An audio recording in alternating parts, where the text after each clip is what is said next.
ನಮಸ್ಕಾರ ಗೆಳೆಯರೇ. ಕರ್ನಾಟಕದ ಭೂಪಟದಲ್ಲಿ ಅತಿ ದೊಡ್ಡ ಜಿಲ್ಲೆ ಯಾವುದು ಅಂತ ನಿಮಗ್ ಗೊತ್ತಾ? ಬರೀ ವಿಸ್ತೀರ್ಣದಲ್ಲಿ ಮಾತ್ರವಲ್ಲ, ಸಿಹಿ ತಿಂಡಿಯಿಂದ ಹಿಡಿದು ಸಶಸ್ತ್ರ ಪಡೆಗಳ ತರಬೇತಿಯವರೆಗೆ ಈ ಜಿಲ್ಲೆ ಸೃಷ್ಟಿಸಿರುವ ದಾಖಲೆಗಳು ಅಪಾರ. ಬನ್ನಿ, ಇಂದಿನ ವಿಡಿಯೋದಲ್ಲಿ ನಮ್ಮ ಕುಂದಾನಗರಿ ಬೆಳಗಾವಿಯ ಬಗ್ಗೆ ನಿಮಗೆ ತಿಳಿಯದ ರೋಚಕ ಸತ್ಯಗಳನ್ನು ತಿಳಿಯೋಣ.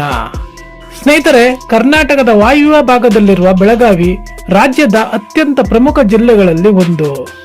ವಿಸ್ತೀರ್ಣದ ದೃಷ್ಟಿಯಿಂದ ಇದು ಕರ್ನಾಟಕದ ಅತಿ ದೊಡ್ಡ ಜಿಲ್ಲೆಯಾಗಿದೆ. ಈ ಜಿಲ್ಲೆಯ ಒಟ್ಟು ವಿಸ್ತೀರ್ಣ ಸುಮಾರು 13,415 ಚದುರ ಕಿಲೋಮೀಟರ್ಗಳು.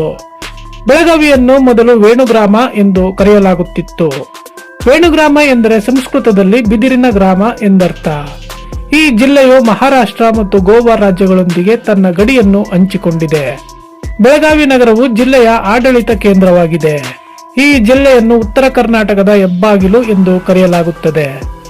ಬೆಳಗಾವಿಯಲ್ಲಿ ಒಟ್ಟು 14 ತಾಲೂಕುಗಳಿವೆ.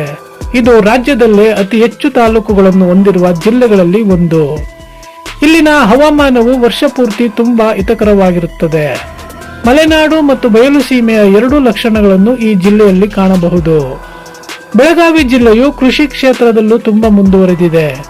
ಇದನ್ನು ಕರ್ನಾಟಕದ ಸಕ್ಕರೆಯ ಬಟ್ಟಲು ಎಂದು ಕರೆಯಲಾಗುತ್ತದೆ, ಏಕೆಂದರೆ ಇಲ್ಲಿ ಅತಿ ಹೆಚ್ಚು ಸಕ್ಕರೆ ಕಾರ್ಖಾನೆಗಳಿವೆ. ಕೃಷ್ಣಾ, ಮಲಪ್ರಭಾ ಮತ್ತು ಘಟಪ್ರಭಾ ಈ ಜಿಲ್ಲೆಯ ಪ್ರಮುಖ ನದಿಗಳು. ಬೆಳಗಾವಿಯ ಕುಂದ ಎಂಬ ಸಿಹಿ ತಿಂಡಿ ಇಡೀ ವಿಶ್ವದಲ್ಲೇ ಪ್ರಸಿದ್ಧಿಯಾಗಿದೆ. ಹಾಗಾಗಿಯೇ ಬೆಳಗಾವಿಯನ್ನು ಕುಂದಾನಗರಿ ಎಂದು ಪ್ರೀತಿಯಿಂದ ಕರೆಯುತ್ತಾರೆ. ಬೆಳಗಾವಿಯ ಮಂಡಿಗೆ ಎಂಬ ಮತ್ತೊಂದು ವಿಶಿಷ್ಟ ತಿಂಡಿ ಕೂಡ ಇಲ್ಲಿ ಬಹಳ ಜನಪ್ರಿಯ. ಐತಿಹಾಸಿಕವಾಗಿ ಬೆಳಗಾವಿ ಬಹಳ ಮಹತ್ವದ ಸ್ಥಾನ ಪಡೆದಿದೆ. 1924ರಲ್ಲಿ ನಡೆದ ಭಾರತೀಯ ರಾಷ್ಟ್ರೀಯ ಕಾಂಗ್ರೆಸ್ ಅಧಿವೇಶನ ಬೆಳಗಾವಿಯಲ್ಲಿ ನಡೆದಿತ್ತು. ಈ ಅಧಿವೇಶನದ ವಿಶೇಷತೆ ಎಂದರೆ ಮಹಾತ್ಮ ಗಾಂಧೀಜಿಯವರು ಅಧ್ಯಕ್ಷತೆ ವಹಿಸಿದ್ದ ಏಕೈಕ ಅಧಿವೇಶನವಿದು. ಈ ನೆನಪಿಗಾಗಿ ಬೆಳಗಾವಿಯಲ್ಲಿ ವೀರಸೌಧ ಎಂಬ ಸ್ಮಾರಕವನ್ನು ನಿರ್ಮಿಸಲಾಗಿದೆ. ಕಿತ್ತೂರು ರಾಣಿ ಚೆನ್ನಮ್ಮ ಈ ಜಿಲ್ಲೆಯ ಹೆಮ್ಮೆಯ ವೀರವನಿತೆ. ಬ್ರಿಟಿಷರ ವಿರುದ್ಧ ಮೊಟ್ಟಮೊದಲು ಯುದ್ಧ ಸಾರಿದ ಮಹಿಳೆ ಕಿತ್ತೂರು ಚೆನ್ನಮ್ಮ.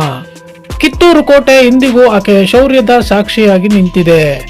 ಕ್ರಾಂತಿವೀರ ಸಂಗೊಳ್ಳಿ ರಾಯಣ್ಣ ಕೂಡ ಇದೇ ಜಿಲ್ಲೆಯ ಶೂರ ಪುತ್ರ. ಜಿಲ್ಲೆಯ ಸವದತ್ತಿಯಲ್ಲಿರುವ ರೇಣುಕಾ ಯಲ್ಲಮ್ಮ ದೇವಸ್ಥಾನ ಅತಿ ದೊಡ್ಡ ಧಾರ್ಮಿಕ ಕೇಂದ್ರವಾಗಿದೆ. ಪ್ರತಿ ವರ್ಷ ಲಕ್ಷಾಂತರ ಭಕ್ತರು ಸವದತ್ತಿ ಕ್ಷೇತ್ರಕ್ಕೆ ಭೇಟಿ ನೀಡುತ್ತಾರೆ. ಬೆಳಗಾವಿ ಕೋಟೆಯು ಒಂದು ಸುಂದರವಾದ ಜಲದುರ್ಗವಾಗಿದೆ. ಈ ಕೋಟೆಯ ಒಳಗೆ ಸುಂದರವಾದ ಜೈನ ಬಸದಿಗಳು ಮತ್ತು ಮಸೀದಿಗಳಿವೆ. ಗೋಕಾಕ್ ಜಲಪಾತವನ್ನು ಕರ್ನಾಟಕದ ನಯಾಗರ ಎಂದು ಕರೆಯಲಾಗುತ್ತದೆ. ಘಟಪ್ರಭಾ ನದಿಯಿಂದ ಸೃಷ್ಟಿಯಾಗುವ ಈ ಜಲಪಾತ ನೋಡುಗರ ಕಣ್ಣಿಗೆ ಹಬ್ಬ. ಇಲ್ಲಿರುವ ತೂಗು ಸೇತುವೆ ಪ್ರವಾಸಿಗರಿಗೆ ನೆಚ್ಚಿನ ತಾಣ. ನವಿಲು ತೀರ್ಥ ಎಂಬಲ್ಲಿ ಮಲಪ್ರಭಾ ನದಿಗೆ ಅಣೆಕಟ್ಟು ನಿರ್ಮಿಸಲಾಗಿದೆ. ಹಿಪ್ಪರಗಿ ಬ್ಯಾರೇಜ್ ಕೃಷ್ಣಾ ನದಿಗೆ ಅಡ್ಡಲಾಗಿ ಕಟ್ಟಲಾದ ಪ್ರಮುಖ ಅಣೆಕಟ್ಟು. ಬೆಳಗಾವಿಯಲ್ಲಿ ಸುವರ್ಣ ವಿಧಾನಸೌಧವಿದೆ. ಬೆಂಗಳೂರಿನ ವಿಧಾನಸೌಧದ ಮಾದರಿಯಲ್ಲೇ ಇದನ್ನು ನಿರ್ಮಿಸಲಾಗಿದೆ. ಉತ್ತರ ಕರ್ನಾಟಕದ ಸಮಸ್ಯೆಗಳನ್ನು ಚರ್ಚಿಸಲು ಪ್ರತಿ ವರ್ಷ ಇಲ್ಲಿ ಚಳಿಗಾಲದ ಅಧಿವೇಶನ ನಡೆಯುತ್ತದೆ. ಬೆಳಗಾವಿ ಶಿಕ್ಷಣ ಕ್ಷೇತ್ರದಲ್ಲೂ ಬಹಳ ಹೆಸರುವಾಸಿಯಾಗಿದೆ. ವಿಶ್ವೇಶ್ವರಯ್ಯ ತಾಂತ್ರಿಕ ವಿಶ್ವವಿದ್ಯಾಲಯದ ಕೇಂದ್ರ ಕಚೇರಿ ಇಲ್ಲಿದೆ. ರಾಣಿ ಚೆನ್ನಮ್ಮ ವಿಶ್ವವಿದ್ಯಾಲಯವು ಜಿಲ್ಲೆಯ ಉನ್ನತ ಶಿಕ್ಷಣಕ್ಕೆ ಒತ್ತು ನೀಡುತ್ತಿದೆ. ಬೆಳಗಾವಿಯು ಭಾರತೀಯ ಭೂಸೇನೆಯ ಪ್ರಮುಖ ಕೇಂದ್ರವಾಗಿದೆ. ಇಲ್ಲಿ ಮರಾಠ ಲೈಟ್ ಇನ್ ಫ್ರಂಟ್ ತರಬೇತಿ ಕೇಂದ್ರವಿದೆ. ಕಮಾಂಡೋ ತರಬೇತಿ ಶಾಲೆ ಕೂಡ ಬೆಳಗಾವಿಯಲ್ಲಿದೆ. ಜಿಲ್ಲೆಯಲ್ಲಿ ಮರಾಠಿ ಮತ್ತು ಕನ್ನಡ ಭಾಷೆಗಳ ಸುಂದರ ಸಂಗಮವಿದೆ. ಬೆಳಗಾವಿಯ ಕನಪುರ ತಾಲೂಕು ದಟ್ಟವಾದ ಅರಣ್ಯದಿಂದ ಕೂಡಿದೆ. ಭೀಮಗಡ ವನ್ಯಜೀವಿ ಧಾಮವು ಅಪರೂಪದ ಪ್ರಾಣಿ ಸಂಕುಲಕ್ಕೆ ಆಶ್ರಯ ನೀಡಿದೆ. ಇಲ್ಲಿನ ಅರಣ್ಯಗಳಲ್ಲಿ ಕಂಡುಬರುವ ರಾಕ್ಟನ್ಸ್ ಫ್ರೀ ಟೇಲ್ ಬ್ಯಾಟ್ ಎಂಬ ಬಾವಲಿ ಜಗತ್ತಿನಲ್ಲೇ ಅಪರೂಪ.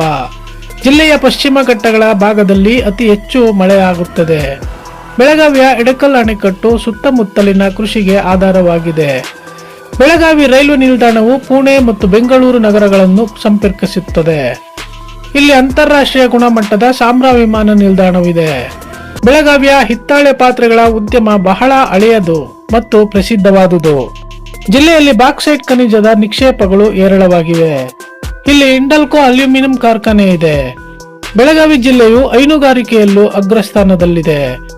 ಜಿಲ್ಲೆಯ ಸಿರಸಿಗ ಎಂಬ ಗ್ರಾಮವನ್ನು ಕರ್ನಾಟಕದ ಮೊದಲ ಸೌರ ಗ್ರಾಮ ಎನ್ನಲಾಗುತ್ತದೆ. ಬೆಳಗಾವಿಯಲ್ಲಿ ಅನೇಕ ಸುಂದರ ಚರ್ಚುಗಳಿವೆ. ಅದರಲ್ಲಿ ಸೈಂಟ್ ಮೇರಿಸ್ ಚರ್ಚ್ ಪ್ರಮುಖವಾದುದು. ಜಿಲ್ಲೆಯ ಹೂಲಿ ಎಂಬಲ್ಲಿ ಪುರಾತನ ಪಂಚಲಿಂಗೇಶ್ವರ ದೇವಾಲಯವಿದೆ. ಕಮಲ ಬಸದಿಯು ಜಿಲ್ಲೆಯ ವಾಸ್ತುಶಿಲ್ಪದ ವೈಭವಕ್ಕೆ ಸಾಕ್ಷಿ. ಬೆಳಗಾವಿ ಗಣೇಶೋತ್ಸವಕ್ಕೂ ಬಹಳ ಪ್ರಸಿದ್ಧವಾಗಿದೆ. ಸಾರ್ವಜನಿಕ ಗಣೇಶೋತ್ಸವವನ್ನು ದೊಡ್ಡ ಮಟ್ಟದಲ್ಲಿ ಆಚರಿಸುವ ಸಂಪ್ರದಾಯ ಇಲ್ಲಿದೆ. ಜಿಲ್ಲೆಯಲ್ಲಿ ಅಕ್ಕಿ, ಗೋಧಿ ಮತ್ತು ಜೋಳವನ್ನು ಪ್ರಮುಖವಾಗಿ ಬೆಳೆಯಲಾಗುತ್ತದೆ. ತಂಬಾಕು ಬೆಳೆಯಲ್ಲಿಯೂ ಈ ಜಿಲ್ಲೆ ಮುಂಚೂಣಿಯಲ್ಲಿದೆ. ಬೆಳಗಾವಿ ನಗರವು ಸ್ಮಾರ್ಟ್ ಸಿಟಿ ಯೋಜನೆಯಡಿ ಅಭಿವೃದ್ಧಿ ಹೊಂದಿದೆ. ಜಿಲ್ಲೆಯ ಸೋಗಲ ಎಂಬಲ್ಲಿ ಸುಂದರ ಜಲಪಾತ ಮತ್ತು ದೇವಸ್ಥಾನವಿದೆ.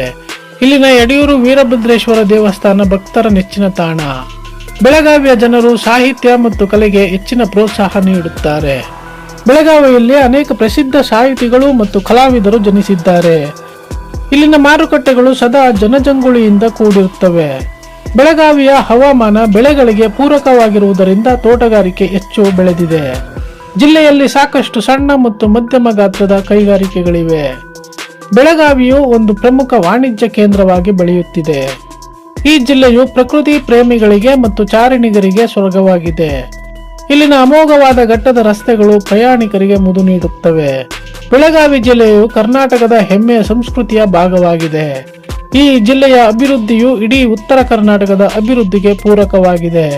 ಐತಿಹಾಸಿಕ ಕಿತ್ತೂರು ಉತ್ಸವ ಪ್ರತಿ ವರ್ಷ ವಿಜೃಂಭಣೆಯಿಂದ ನಡೆಯುತ್ತದೆ. ಬೆಳಗಾವಿಯ ಪ್ರತಿ ಹಳ್ಳಿಯು ತನ್ನದೇ ಆದ ವಿಶಿಷ್ಟ ಇತಿಹಾಸವನ್ನು ಹೊಂದಿದೆ. ಒಟ್ಟಾರೆಯಾಗಿ ಹೇಳುವುದಾದರೆ ಬೆಳಗಾವಿ ಕರ್ನಾಟಕದ ಕಿರೀಟವಿದ್ದಂತೆ. ಇಷ್ಟು ವಿಸ್ತಾರವಾದ ಮತ್ತು ವೈವಿಧ್ಯಮಯವಾದ ಜಿಲ್ಲೆ ನಮ್ಮ ಕರ್ನಾಟಕದಲ್ಲಿರುವುದು ನಮಗೆ ಹೆಮ್ಮೆ. ಸ್ನೇಹಿತರೆ, ಈ ಮಾಹಿತಿ ನಿಮಗೆ ಇಷ್ಟವಾಗಿದ್ದರೆ ಲೈಕ್ ಮಾಡಿ, ಶೇರ್ ಮಾಡಿ. ಏನಾದರೂ ಅನಿಸಿಕೆಗಳಿದ್ರೆ ಕಮೆಂಟ್ ಮಾಡಿ. ನಮ್ಮ ಚಾನೆಲ್ನ ಸಬ್ಸ್ಕ್ರೈಬ್ ಮಾಡೋದನ್ನು ಮರೆಯಬೇಡಿ ಅಂತ ಹೇಳ್ತಾ ಈ ವಿಡಿಯೋ ಮುಗಿಸ್ತಾ ಇದ್ವಿ. ಧನ್ಯವಾದಗಳು.